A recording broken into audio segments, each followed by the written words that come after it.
Chip Maxwell here for 94.5 FM, 1420 AM, The Answer. State Senator Bill Kintner. I have wrestled with this one.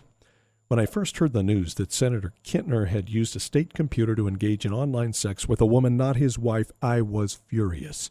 His wife is a friend of mine. We were law school classmates.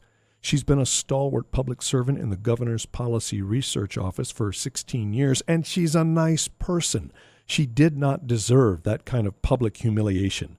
So my initial reaction was, resign and get off the public stage.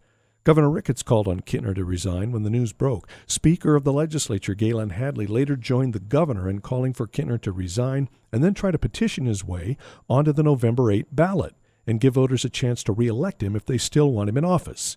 That sounded reasonable to me. Then Senator Kintner started talking about what happened. He admitted his transgression without any sugarcoating. He said he sought forgiveness from God and his wife. That matters to me. One of the things that has bothered me about Bill Clinton is that he never has admitted wrongdoing or asked for forgiveness. Serial cheater on his wife, abuser of women, exploiter of a 23-year-old intern in the Oval Office, apologize?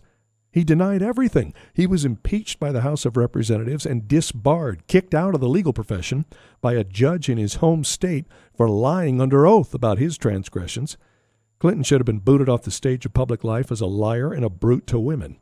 Instead, he is perhaps the biggest political rock star of the left. Back to Senator Kintner. I find forgiveness the hardest thing about being a Christian. I have to grit my teeth when we say the Our Father in church and come to the part that says, as we forgive those who trespass against us. I often find those words very difficult to say.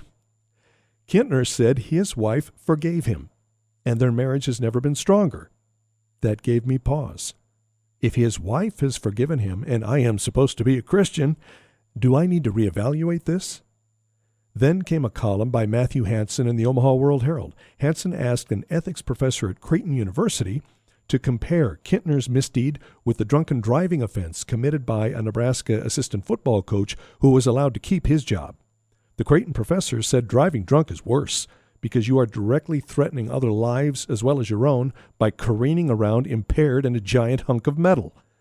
There have been several state senators convicted for drunken driving while in office. They did not resign.